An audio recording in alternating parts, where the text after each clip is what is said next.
députés et sénateurs, vous avez un rôle à jouer pour aider à corriger les excès du passé. Vous les collègues du Grand quittez les groupes armés, je vais le dire.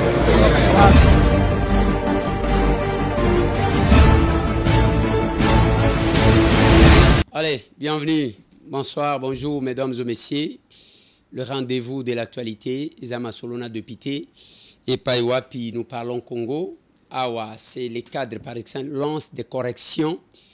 Il y a Makambwa Lokuta Oyobatu Bamemaka pour nous couper sa information. Masolona de Pité, je vais parler de cette intervention de la distinguée première dame où ils allaient circuler dans les réseaux sociaux nyonso et tu as commentaire bazo kende nandenge balingi Masolona de Pité. Je vais parler à Makambouya Est et à Mboka. Oui, je vais recevoir quelqu'un avec qui nous allons devoir échanger. Il s'appelle Maître Lik Fikir Mouref qui va entrer dans quelques minutes. Mais en attendant, nous devons d'abord essayer de discuter sur les sujets d'actualité. Crise sécuritaire dans l'Est du pays. Les États-Unis d'Amérique rassurent Félix Tshisekedi de leur engagement pour la paix. C'est l'assurance qui est donnée par l'ambassadrice plutôt, et américaine au chef de l'État ce mercredi dans la soirée. Des soldats sud-africains tués dans l'Est du pays et 3 autres blessés dans une bombe larguée contre leur base près de Goma. Masolo na de Pité. Bande konanga na lingi to solo la. Boebi o ezalaka cadre par excellence ya biso ko solo la. Awa toyaka na ba polémique te, awa koyoka kofinga te, awa eza question ya ko réfléchir biso nyonso. Je commence par la situation à l'Est. Je sais que je vais recevoir un invité ici. La situation à l'Est du pays, ce n'est pas la situation d'un individu. Et pourquoi nous soutenons le chef de l'État dans sa démarche, où nous sommes avec le chef de l'État, dans la démarche où il y a commettre fin à l'aventure où il y a Est. 1. Parce que il a le courage de doiter les Rwandais et leur président Kagame. Félix Antoine Tshisekedi Tshilombo l'a défié. Oyo totika la communauté naba o bazobi maloko la ba donneur de leçons de fois que vous suivez. Kozanga koyeba histoire ndoko lekisata na yo ya koyebisa ndeko Eliezer to yimutu boya zoloba. Batu ebele. Il faut que zonga sima otala nini ezolobisa ye. Ezaba mikala ya Rwandais. Ezaba petit bitinda ya Rwandais. Bazo kende ko utiliser bango pour faire du mal à leur propre pays. Et le sens ya patriotisme et bunga. Namoni cette vidéo de la distinguée première dame. Oezo tambola sur les réseaux sociaux. To simba na maboko to lembate. Ata tomoni semblant ya victoire, tokotika te. Il faut totungisa Nzambe. Elobami na Jérémie 29 verset 7. C'est là qu'on tourne notre force. Il faut tobunda boto bonde la pona mboka na biso. Lelo ata bazui est bana na biso. Bakoko na biso. Bakokolo na biso. Bakoya ko réclamer parti wana. Je réfléchis, je dis waouh. Bato bazui. Oh voilà. Ye muto azalaka na chef, ye wana basi bateki mboka à reconnaître des faits, chacun commente à sa manière. Si kotango na bandi kolanda commentaire na tikali calme. Na lobi, omoni batu qui ne maîtrise pas des fois biloko amike, ba sotaka pona ko faire passer message oyo Banyarwanda bazozela. Dans ce pays, on avait un homme de Dieu, Pasteur Ekofo, Oyo Akenda exil aux États-Unis, dans sa prédication dans une église, à Lobaka et Lokomoko, parce que Zaki a une vision large, il y a le Kamunengezali. À Lobi, comme il y a ces complots, même si le complot s'est concrétisé, Bana Nabiso, Bakoko Nabiso, bako bundaka pona ko reconquérir oyo complot na bango ezali kosala. Ses voisins, je vous dis nos voisins, Dieu vous a donné votre terre. N'enviez pas la nôtre.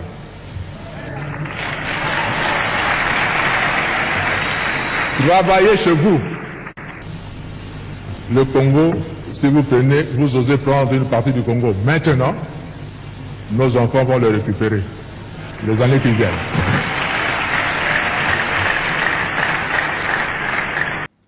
Au moins batu bazalaka na Congo, au moins batu balandaka bayoka likambo wana. Et lelo, ça devient une question d'actualité. Le récupérateur bango balobi mo lokola distingué première dame akenda qu'une église. Je prie les contextes d'une église avec un serviteur de Dieu, na contexte encore d'une église, na distingué première dame qui a demandé aux gens de beaucoup prier pour le Congo parce que les secours de la RDC pour na yena mobali na ye batali la kanzambe. Je vous ai toujours dit mikolonioso que les chefs de l'État avantage na ye c'est parce qu'à Zwambo Kango akabela ngonzambe. Mais quand sa femme revient sur ça, on ne compte pas sur les humains parce que nous avons connu des déceptions. Le complot, quand nous vous disons que la guerre, ce n'est pas au Congo, et Zalibanda, il n'y a que l'exécution. Vous ne comprenez rien. Vous comprenez le comment côté? Nous avons signé un accord pour traquer les rebelles ougandais. Tosali yango, mais Bunagana bazwango ndeyeni. Ce sont les Ougandais qui sont considérés le partenaire parce qu'on est dans un village planétaire. Il y a toujours la complémentarité dans le fonctionnement de chaque État. Il y a toujours la complémentarité. Et à mon côté, même les États-Unis fonctionnent comme alliés. Et Tozana Bango, Rwandais, Babaluki, Bakeko Kote Lanzelawan. Et nous avions suivi Mwana ya Museveni. Et Longo Kuna Nakati Bitumba Oyo, Ezo Salem. Moi, je vous ai dit que les Ougandais vont renforcer les Rwandais dans 2 chars de combat. Et la personne qui voit le degré à complot, Azomona Makambu Kolekayo Mutu, Ozomona Kaka Awa. Il y a le degré à complot, il y a quelques Congolais qui côté Kabomoto na bango. Bakomi ba mikala ya Rwandais. Et quand la distingué vous dit que to sambe la makasi pona mboka na biso, to sambe la makasi parce que complot est amunen, où est le problème? Oh bozo loba. Qu'est-ce que vous voulez? Bo senga yeka kaka matamando ki akine na front. Demandez à la distinguée d'aller au front. Yo d'abord ovandika na ndako place aux awana. Ata risque moko zwakate, ata eloko moko te, yo musala na yo ko critiquer, c'est comme si le Congo appartenait aux autres. Je l'ai dit ici. Les actions qui sont menées au Congo, na mouvement na monezo matalibanda, les gens ont compris. Posez-vous la question de savoir pourquoi pas tu manifester en France. C'est parce qu'ils ont compris. Pourquoi pas tu vas manifester aux États-Unis? C'est parce qu'ils ont compris que Bitumba en réalité ce n'est pas le Rwanda qui est fort. Non. Et ça Rwanda des amakasité. Alors, vous aussi, vous passez le temps à suivre. Chacun peut donner une intervention qu'il peut donner, mais le cadre est là. Cette dame-là a parlé aux gens de prier pendant côté l'Isabino que voilà, il y a ce complot-là. Nous devons encore multiplier nos prières parce que notre force, c'est Dieu. Ce qui bino ba force na bino ba utaka sika mususu. Ni tete ça. Vous savez combien de fois les gens ont cherché à monter les complots, les coups d'État dans ce pays, alors que le chef de l'État n'a jamais pris les armes. Il a succédé, il a remplacé le général-major. La rigueur, il y a cette volonté, cet effort, il y a une armée forte pour la Bitumba. Parce que pour la Bitumba, ce n'est pas le chef de l'État lui-même qui va se rendre là. Non, il faut avoir une armée forte. Mais le chef de l'État trouvait une armée infiltrée. Nous avions lancé la dérwandalisation des institutions. Il y a un militaire Nabiso passe beaucoup de temps à faire des vidéos que ya ko accomplir ba mission na bango. Oya ke église nde mikolo ya kosenga mbongo yango. Oya ke bon, il multiplie les vidéos ya kotali sa faiblesse moko ya ko décourager au lieu de regarder l'ennemi. C'est compliqué. Augustin Kabou, il y a l'informateur Augustin Kabou, il y a Lelo. Atalisi bango musala na ye ya ki informateur. Mission o mokonzi mboka pesiye avant ya ko kende na messe ko commémorer Lelo le 15. Mukolo o UDPC Botama. Lelo le 15 février. Biso peto assistant na marche moko makasa na Kisasa. Le 15 février. Pour les initiés, ils savent c'est quel jour. C'est quel jour. Les journalistes vont décréter embargo contre le gouverneur Bobo Boloko. Il y a la province d'Équateur. Il y a Bamakambouane. Est-ce que Ponanini va décréter Yango? Est-ce que ça manque de considération? D'autres éléments nous allons devoir vous donner par la suite. Laissez-moi d'abord le temps de recevoir mon invité qui fait son entrée sur ce plateau, Maître Luc Fikir Mourefu, tout en vous rappelant que Bandeko, Mboka Oyo Kotale la Mutute, Sala Oyo za Amzira Kosal. Moninga ya ko compléter Oyayi. Mais ceux qui osent mesurer à Kosala quelque chose, ils ont compliqué. Voilà pourquoi on ne cesse d'inviter les gens. Comment va capable? Pourquoi comment va capable? Nous avons une façon de voir les choses, de faire la politique. Pendant que vous restez en train d'observer, nous agissons. Tozo sala ya biso ya kosala. Yo lalaka la mukaka pour que Banjelo soit mindele bakoya ko bongisela non bazate. Nous exerçons le pouvoir de l'amour. Voilà ce qui dérange les gens. Et biloko wana ya mbabatu ya koyoka batu ya ko assister batu ezana makila ezana mutema na biso. C'est important. Il fait son entrée, Maître Luc Fikiri Mourefu fait son entrée sur ce plateau. On va devoir échanger avec lui sur les réalités, les informations. Maître Luc, voilà. Bienvenue, Maître. Mbote, mwana mboka, son excellence, honorable. Yozana ba kombo ebele, kalamingi te ba kobenga yo ambassadeur. Eliazer Tambwe, Pochi Charma. Yoza Mobutu te. Kombo mulaibwe. Allez, Maître Luc Fikiri, bienvenue, bon retour, bonne campagne, les cas bien? Kuna. Non. Ozaki candidat, non? Kadima. Ozaki candidat, oui ou non? Nazaki candidat. Wapi? Mais ba kadima ntenga kuna. Wapi? Na Sud Kivu, président na territoire d'Uvira. Na Zouaki, na province, 2261 voix na province. Là, je peux dire, en tout cas, ici, m'a quitté. Bon, on a national. Na national, ils ont acquis 8017 voix. Mais na national, na Koloba, en tout cas, tu bêta campagne à Malamu, mais tu es comme on a il y a 7200 et quelques voix à l'équipe. Et comme nous sommes des démocrates, la démocratie, en fait, c'est quoi? Parce que nous sommes tous en étant à Bitumba.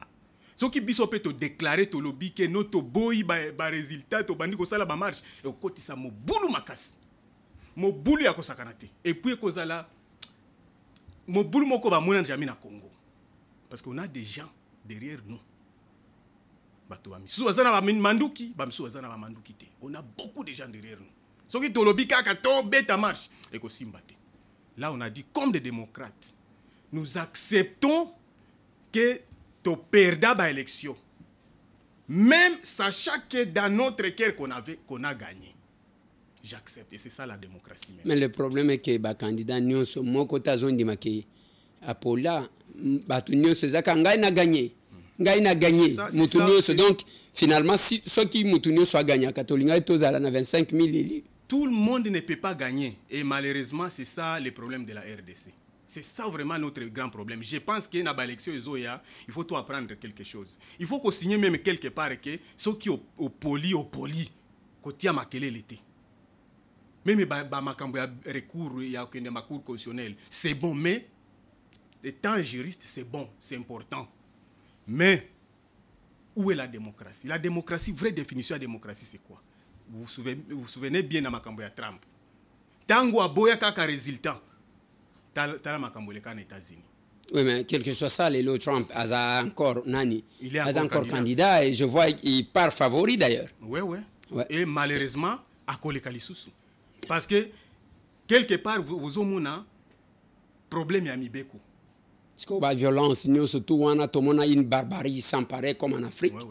Et même dans le Congrès, on a battu ya Kagoulé, nous ce quoi danger, wana ya koboye ya kondima. C'est ça le danger. Ce qui biso nyon soto boya ki kondima. Moi j'avais na ndima ki na lobby, oui, et puis na kosala recours. Clair, na kosala recours. Nandimi les défaites, j'ai perdu les élections, tokende. Na kosala recours. Au sali combien de temps na Uvira? Depuis mois de mai, je viens juste de rentrer. Otiki madame Naban aux États-Unis.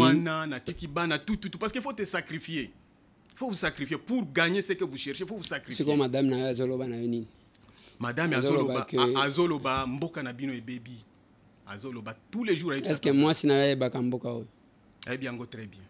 Oshoya na ya. À Kota ti na Nairobi.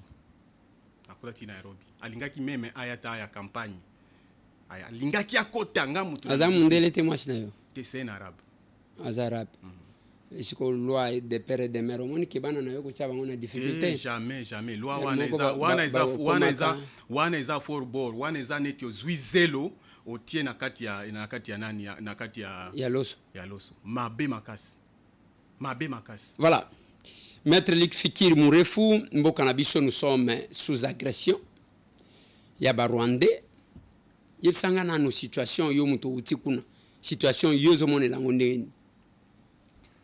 Ngai nazalaki na este. Makambo na moni kuna na lingi ba congolais bayo kanga très bien.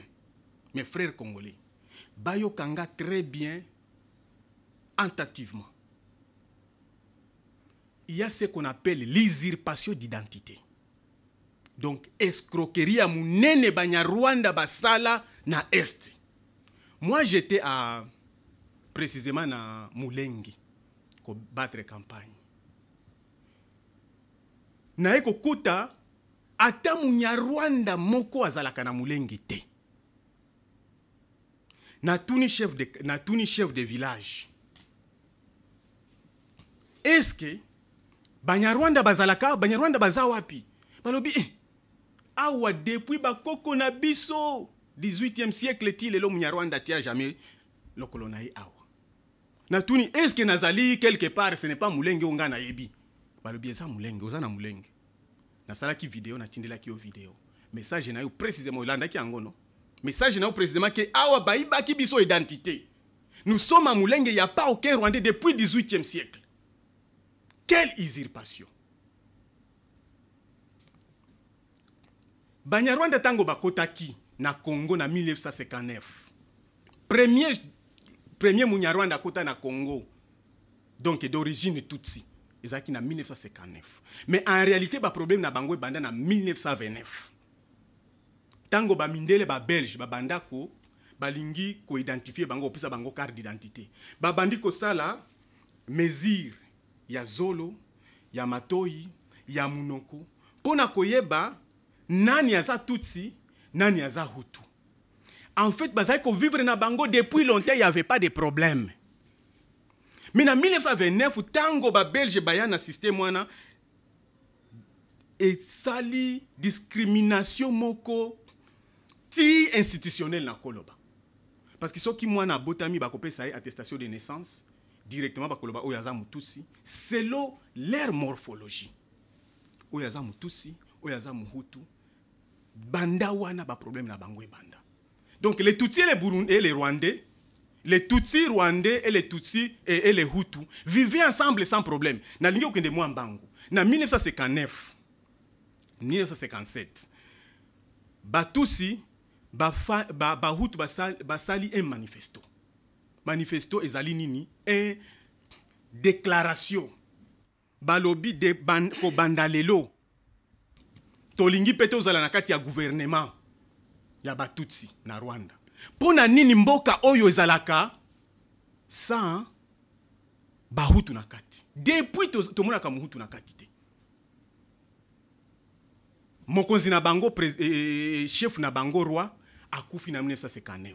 Bitumba ebandi ya makasi entre Tutsi na Hutu. Premier bitumba 1959. Donc un Tutsi qui dit qu'il était en RDC depuis longtemps, il est en train de mentir et c'est un menteur. Vous comprenez? En 1959, bitumba. Et puis ba Belge sikoyo, bazui sikoyo un Hutu, ba pesiye bokonzi.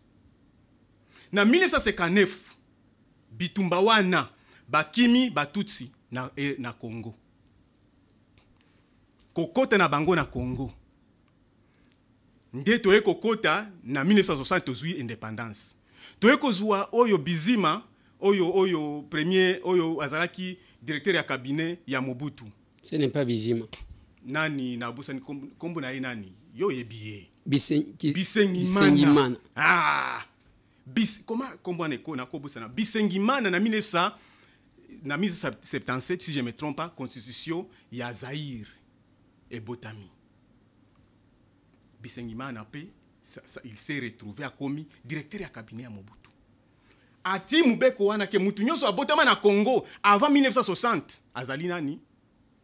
Aza Congolais. C'est là où ba problème na biso ebandi. Toye kokota sikoyo ba bitumba deuxième bitumba ya solo ba conflit ezalaki mike mais vrai bitumba yo kokota lisusu na 1993 Burundi entre Batutsi na ba Hutu tango babuma Ndadaye président premier Hutu président. Oyo ba vota massivement. Babuma y après 3 mois ya pouvoir. 1994 ba Tutsi pe basala nini ba bandana bitumba na bango na 1990 depuis Uganda na frontière ya Uganda. Ba Tutsi les Tutsi les Paul Kagame ba bandango na 1990 ba eko koma 1994 ba resire bitumba ba zui Rwanda ko ba beta avio o ezalaki na deux présidents Abiyarimana na ni président ya Burundi ba président mibale ba kufi immédiatement génocide ekoti toye kozwa lisusu ba Rwandais ebele bakoti na mboka deuxième tour ya Banyarwanda kota na mboka na biso. Vous comprendre? Si vous avez kokota na Mulenge, na kuti usurpation totale. Il n'existe pas aucun Rwandais. Et d'ailleurs, yo tant que un parlementaire, il faut tout funda bango. Ngana ko sala memo, déjà na bandi ko koma yango, na za déjà na 3e page. Mais momo ko kitoko ko bote la bango kombo wana parce que ezali escroquerie d'identité qui est punissable 10 ans. Et puis avec un mandat ya munene makasi. Donc nani mbongo bokofuta restitution ya munene faut sala yango na parlement na turi ozokende faut boro to beta yango yo obeta yango. Les Congolais ont perdu quelque chose de très grave. Ce qui ngana kota ki na assemblée bolinga bomo na eloko moko bomo na jamais ngana yo Eliezer Tambwe Mpoji Charma na Fikiri Murefu Lik na Assemblée nationale. Non. Le monde peut comprendre que non, la RDC est en abattu. Mais, toute chose a son temps. Mon frère, on a un problème sérieux.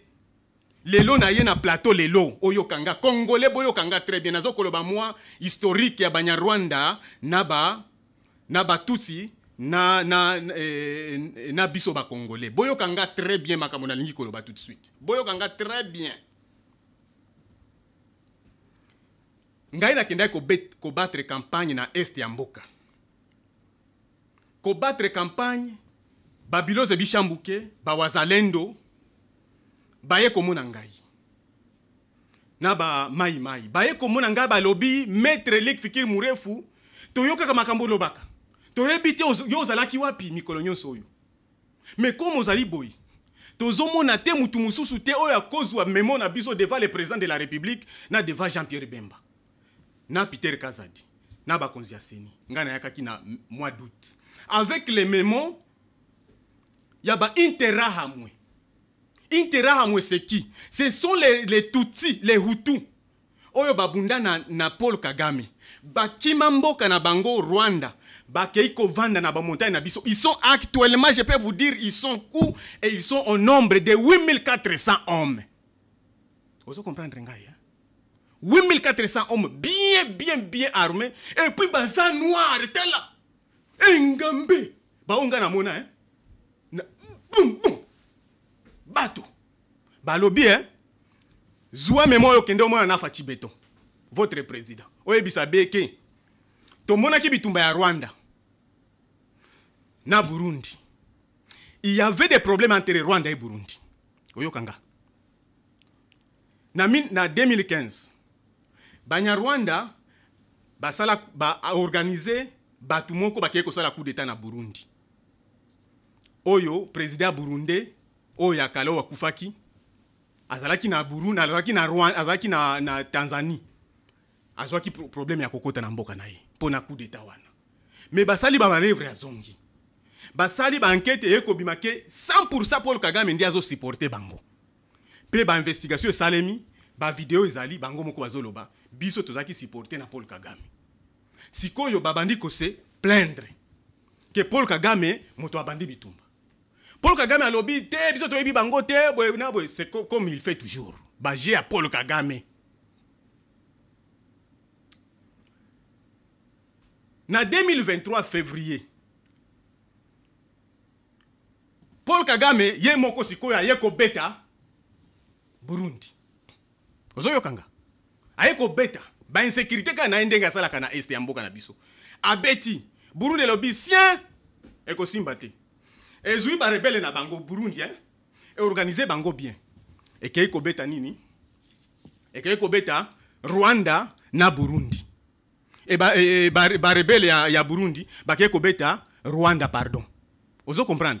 Ba beti quelques villages na ville ya Rwanda. Ba réfugié ba kimaki ebele na Kigali. Siko Paul Kagame alobi te bitumbe kokota na Rwanda te. C'est que Paul Kagame la peur, c'est avoir la guerre chez lui. Avoir la guerre au Rwanda parce que mboka eza muke. Et puis bazana ba investisseur bazana biloko ebele soki ba réfugié ba koti na Kigali ba investisseur ba bandiko kima. C'est fini pour eux. Ba sala ka effort to kota na Rwanda te. Burundi sikoyo na zolo ba moi historique. Burundi e beti nani eyeko bima e beti Rwanda. Paul Kagame directement tanga mona ki ba réfugié ba komi ebele na mboka na ye alobi c'est le fait. Nako bunda lisusu te. Je ne vais plus me battre avec les Burundais. Bitumba et Sili. Burundi depuis lors 2015 à Kanga frontière nae, il avait fermé ses frontières pendant 15 ans et pendant 5 ans pardon. Funguli ango mwa muke, akangi ango lisusu.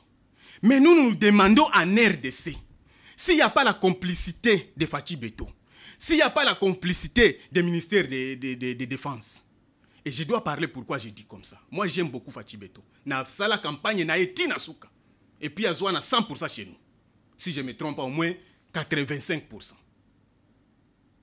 Mais je parle ici parce que ce n'est pas possible que dans notre pays, moi je suis venu avec un mémo où les Interahamwe disent qu'ils sont prêts d'aller attaquer Rwanda. Bape sabango logistique. Babiloze bichambuke, bawazalendo, balingi kokende ko attaquer Rwanda. Mais je nazui mémo wana natia yango na présidence ya mboka. Honorable Léazer Tambwe, ngana yo tozali awa. Depuis lors tilelo ata mukanda moko ya reconnaissance ke bamona accusé des réceptions nga izalaka te. Mais je ne suis pas un petit monsieur. Je suis Maître Lik Fikiri Mourefu qui est très bien connu partout dans le monde. Un grand avocat. Na bureau à Jean-Pierre Bemba. Nazoloba, merci sincèrement. Jean-Pierre Bemba tindelinga mukanda ya accusé de réception. Alors bina kende komona na yemo ko pya bisakinga na kende komona na ministre na ye et na conseiller politique na ye. Mon frère n'a bandi ko luka conseiller politique depuis mois d'août tilelo.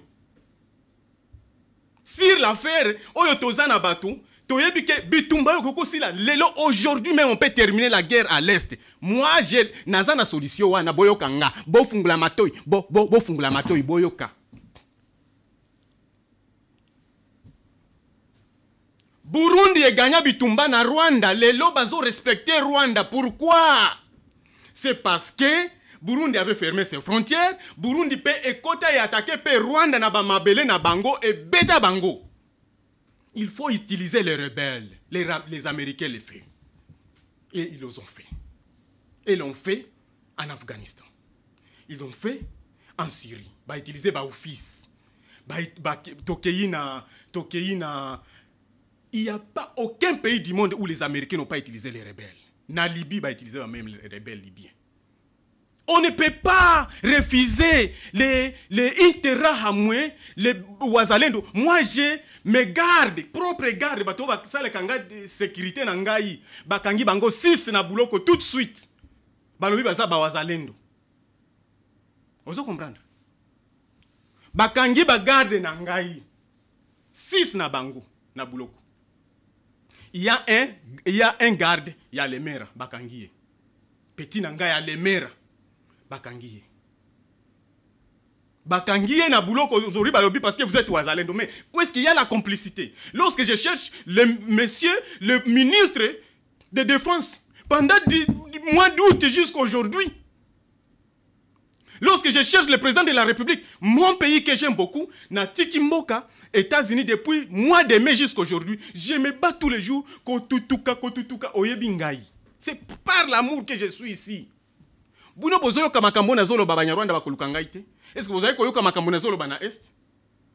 Bokende. Bolandanga na Facebook, makambo nyonso ezali na YouTube, makambo nyonso ezali. Nous sommes en train de mettre notre vie en danger pour la République. Mais bozo mona yangote. Je peux écrire au président de la République solution à Bitumba Yangoyo. Président zo répondre. Jean-Pierre Bemba zo répondre.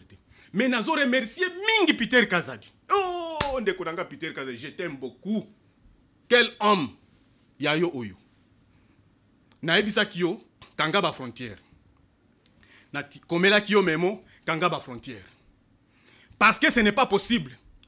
Tango ya ba élection, Banyarwanda, plus de 800 000 Rwandais qui entrent avec des cartes d'électeurs pour venir voter chez nous. Au Kangaba frontière. Au respecta biso. Et puis, parce que si Banyarwanda wana bayaka ko voter, tolinga tozala wa parce que ba ko voter président Fachite, ba ko voter Mutuna Bango. Mutuna Bango parmi ba candidats ezaki na Mutuna Bango. Bien sûr. Netinani. Ah. Parmi les candidats présidents, ezaki na Mutuna Bango. Mutu oyo bazai un peu proche na Bango, il y a Moïse Katumbi. Yokanga très bien. Yokanga. Tu vas dire non, olingi okotisa Moïse Katumbi na problème. Mais moi j'aime beaucoup Moïse Katumbi. Parmi bato na Bango mususu, Mukwege. Ata soki azo abeta kaneti, aza contre Bango. Mais fais attention. Non. Yoka, Docteur Mukwege, aza Sud Kivusien lokola yo. Non, ça c'est vrai. Oui. Ako comme approche na Banyarwanda ndeni. Non, nalingi koloba, nalingi koloba pour ne pas je ne fais pas nalingi te ko discréditer makambo nazo sala awa. Parce que pour dire que tel et tel bazali lié bangonde bazaki ba candidat à Rwanda, c'est un peu dire. Mais en tout cas entre ba candidats na biso il y avait des candidats à Rwanda. Na lingi pe kolobate Moïse Katumbi alimbisanga na lingi pe kolobate que Moïse Katumbi azalaki ya bango parce que ça sera aussi encore aux se contredire siko. Non na lobi yango parce que je vais vous dire un peu quoi. Parce que na limina tu na yo quelques questions to la lawate. Na tikela ki autant pour que oloba. On s'est défoulé mais je dois poser quelques questions, ça va nous permettre d'avancer.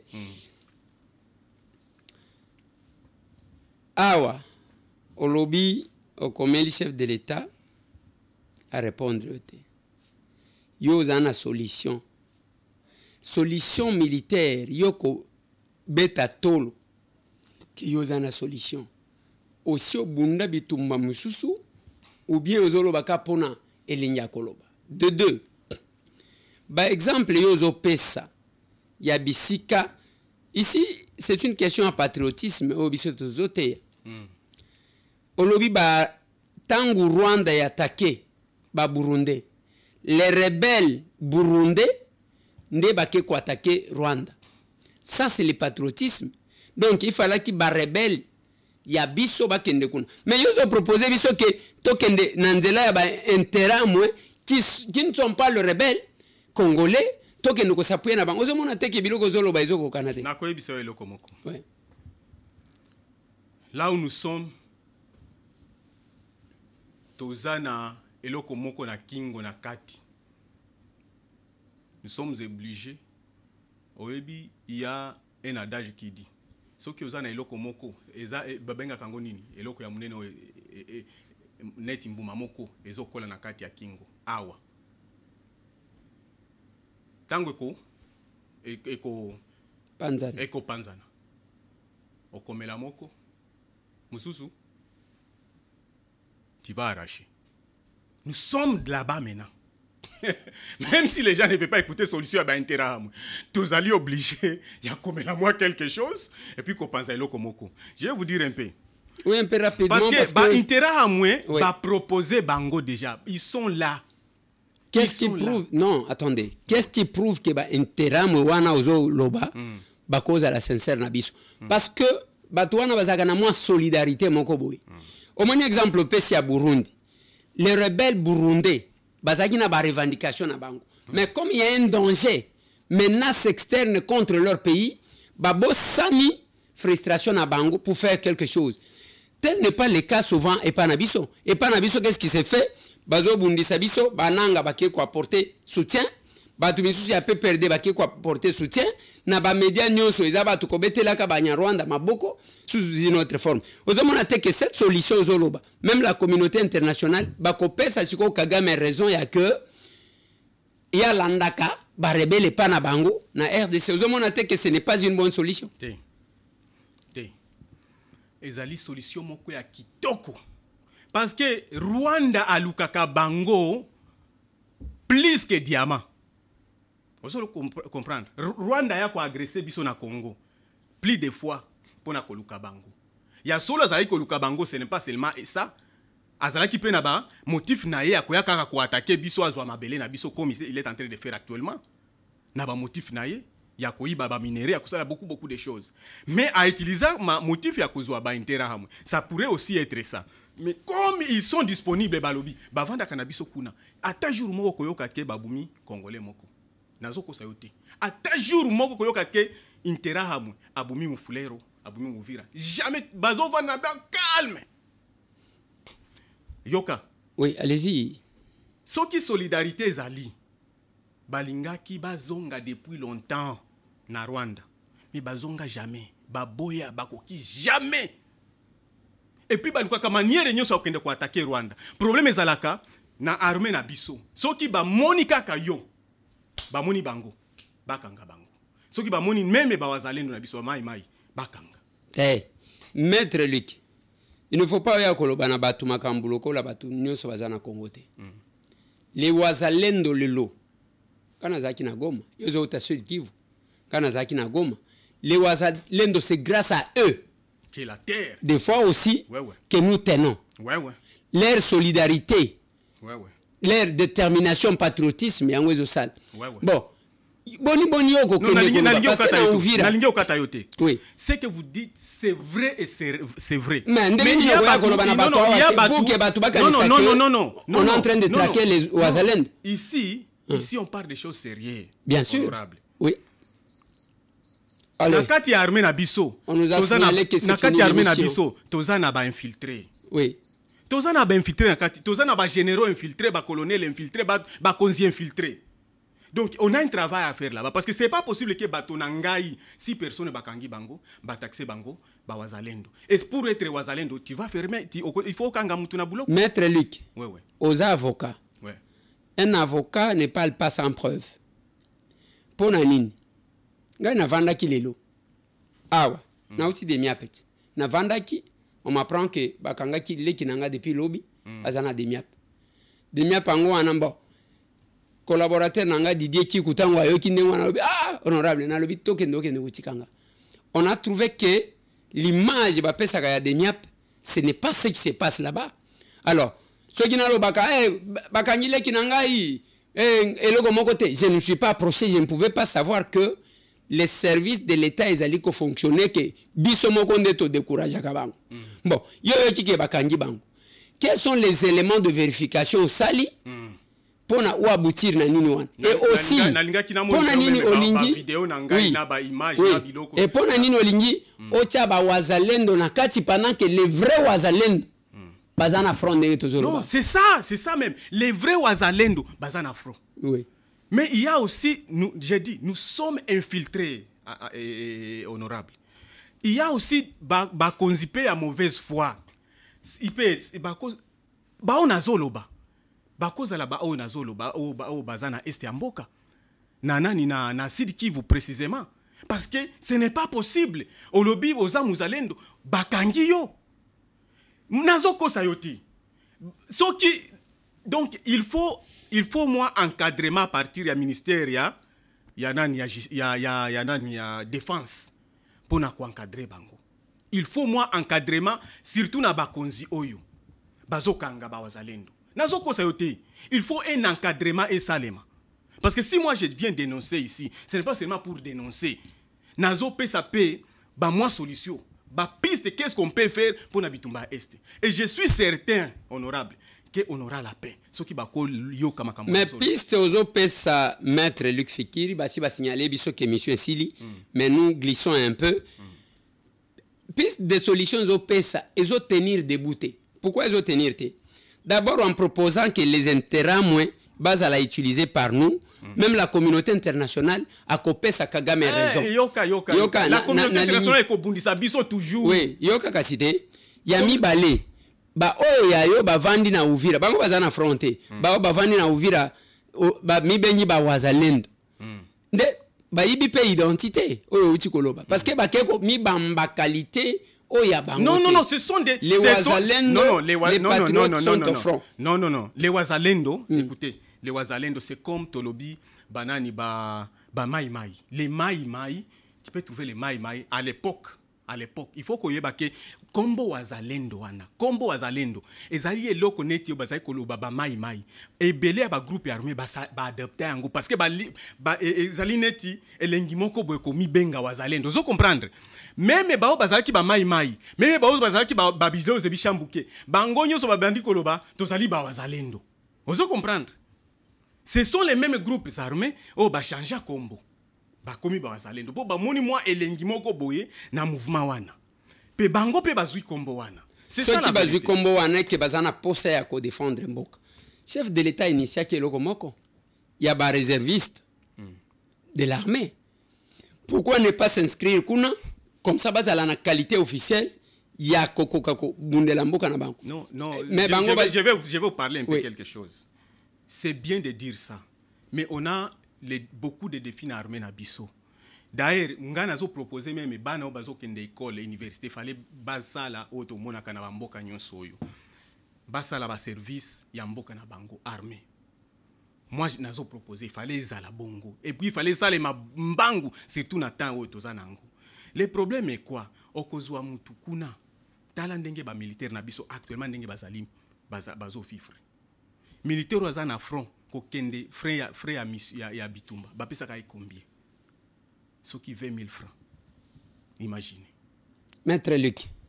Nalingi. Mena batu oyo to koloba. Ko kende kozwa bande kuna biso nyonso wana o ba bandi kuna o bazali prêt ya kokende. Maître Luc sans rien. Maître Luc. Non, yoka. Nani akenda? Nani oyo nani Yakotumba. Akenda Bitumba. Mais pour nani Yakotumba bima, il y avait pas même un franc ba pesa. Maître Luc. De place, il ne faut pas aucune naissance à décourager ba o bazo bundela mboka sans vouloir devenir des millionnaires. Yo aux États-Unis, yo avocats, la prestation de serment, ceux qui m'ont aligné comme américains, azo engagement nini. Si jamais les États-Unis baza ok, okobundela bango. Est-ce que vous avez une conditionnalité ya mbongo? Parce que ça c'est le discours. On a moni même un capitaine na église. Non voilà bazo futa biso. Pendant ce temps où nous sommes agressés, bon, il y a les gens quand même qui avancent des raisons non fondées pour nous salaniner. Quand les Maï ont commencé, nous connaissons l'histoire, il y a Maï, ne vous en faites pas. Les Maï, leur naissance, c'est là qui a colité contre les agresseurs.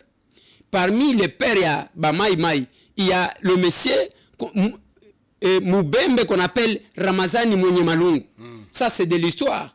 Et Batouana Bazala qui a objectif, il y a que protéger ma belle na bango na peuple na bango. C'est ça l'objectif.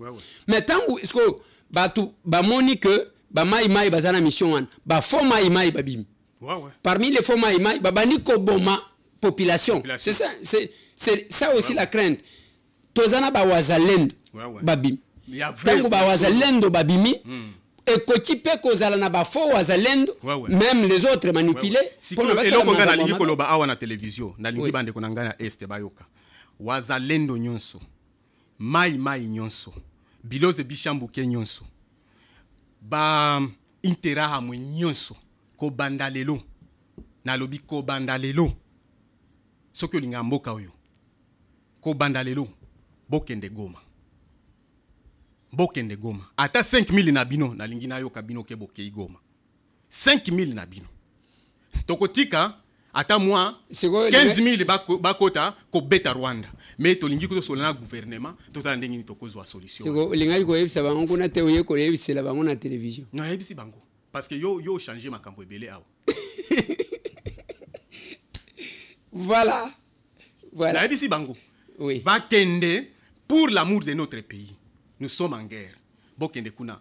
Qui est l'argent, qui est rien, parce que bozoloba, mbongwezate, il n'y a pas de transport. Mon frère, toko, même si toko beta ma kolo, ko banda wapi ti Goma, tokende. Mais plus important, les gouvernements, tokende ko attaquer Rwanda, to beta ata 3-4 villages na butu moko, balamuki boye, ba réfugié batondi na Kigali. Tokozwa solution. Okomona Kagame akoya ko s'engenouiller, koloba, pardon olime, to négocier et puis au côté ce qu'on a négociation pour to kimi. Après plus important to kanga frontière parce que ce n'est pas concevable que tozo kota s'il y a pas la complicité pour nani nazo senga bo kanga frontière depuis des années depuis longtemps mois d'août na ikoloba yango awa nazo loba yango tozo kota pona ko bima Bukavu ko kende Uvira il faut passer par Rwanda Burundi avant passer siko ba frontière kangami bazoleka na Rwanda pour y arriver et puis on paie beaucoup d'argent pour quitter Uvira banani kuna na ba fizi nyonso il faut passer par les Rwanda donc il faut to réhabiliter nzela na biso mbangu ata soki to kozwa ba machine oyo salaka ma bele kaka to arranger yango on utilise ça immédiatement s'il vous plaît to sala ngo mbangu to kanga banzela mingi beba parce que on a créé l'insécurité na Dango zolongwa Kamanyola, zoke Uvira, na plaine, babenga kangoni. Couloir de la mort. Couloir de la mort. Mais au quotidien banani ba okendeko bongisa, là on appelle couloir de la mort. Tout de suite même bazo bongisa, tout de suite. Oui. Il faut ba bongisa. Biso to bongisa kango. Oui. Et loko seulement na zoloba. Kuna bo bongisa parce que au moni a. Bazo bunda na ba moyen. Bo bongisa pourquoi? Zelananu. Bo bongisa pourquoi?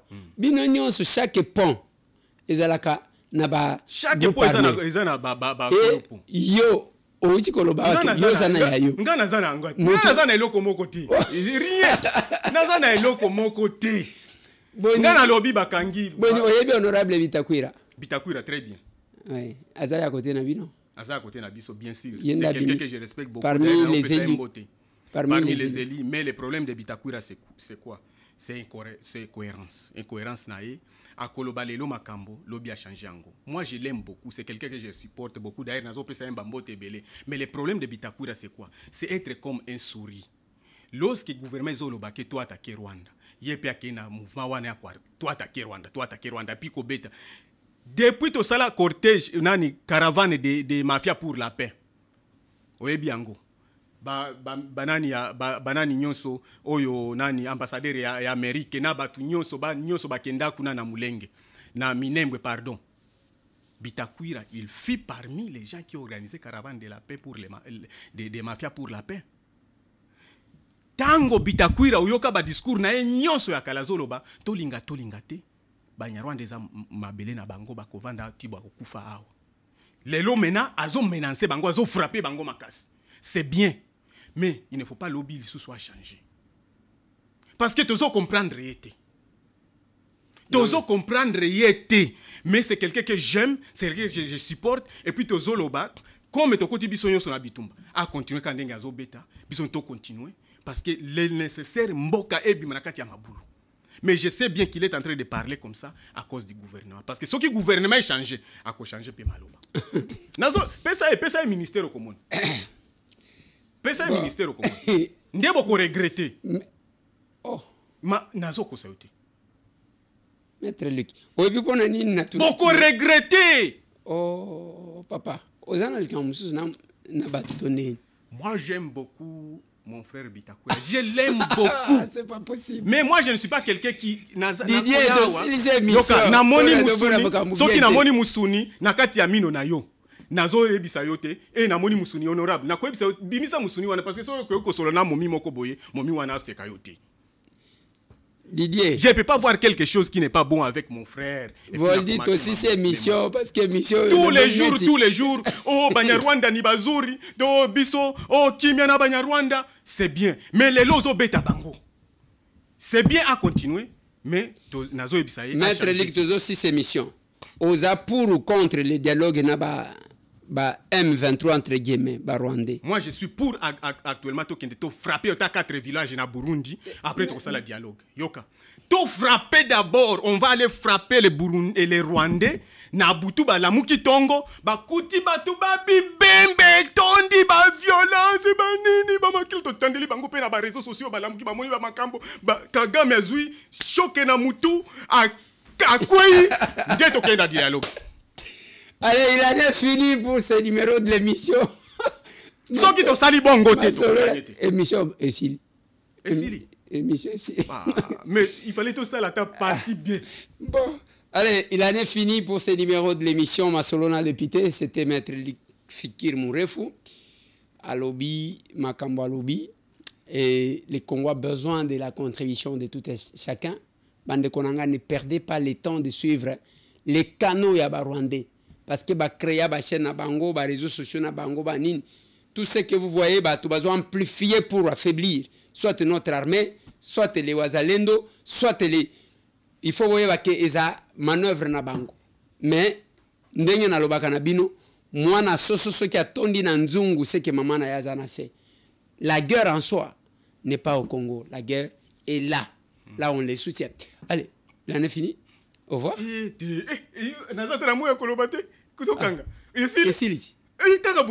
Oui. Non, atayo moko. Yo linga nini? Na linga na pes na beta moi eloko moko boy. Beta kasi 30 secondes. Président de la République. Félix Tshisekedi Tshilombo. Monsieur Jean-Pierre Bemba. Le ministre. Vice-premier ministre. Na linga kayo trop. Mais oki ndenge na lobili ndeko nanga Peter Kazadi. Que j'aime beaucoup. Akanga sous ba frontière tout de suite ba frontière ya Burundi, ya Rwanda na Congo. Lui, il y a office de route. Nazo ya komona yo. Et biso ata to compacter ngomo, to compacter nzela na biso to compacter ya pamba. To kei to banda koleka na nzela na biso. Bimisa biso na soni ya koleka na Rwanda. Et loko ya koleka na Rwanda zapona nzela te zapona insécurité. Soki to kei pe ba kote wana Kabila zai ko nazo azu pantalon na salineti kilote bazo beta na banzela ya bazamba wana sanzela. Donc banzela mabezali. Kabila azaki kokende banzela wana des fois azaki na sécurité. Ouais. Nga na koyebisa yo que j'étais à Goma une fois, Kabila voulait aller dans un village. Sécurité balobi okokendete parce que nzela wana eza malamu te asuka wana akenda kuna te. Voilà. Maintenant eloko to lobby hein. Sécurité biso nde to kotia sécurité. Monsieur le président. Tozana bato bazana foi déjà kotisa kimia na mboka. Tozana ba interahamwe. On peut les laisser mais tozana ba wazalendo. Tozana ba soki bolobi option ba interahamwe za bien te. Totiki bango. Tozi ba wazalendo na bito, ba mai ba biloze bishambuke.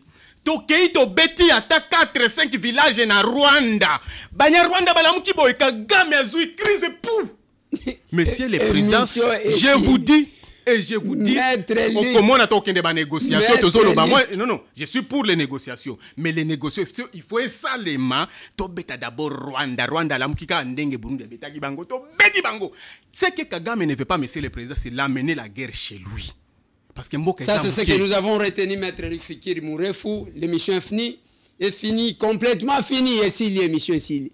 Allez, on se voit encore demain à cadre à Massolona de Pité. C'est le rendez-vous de l'information, de l'actualité. Le patriotisme, les débats, l'information vraie. Et je vais vous revenir encore demain. Merci.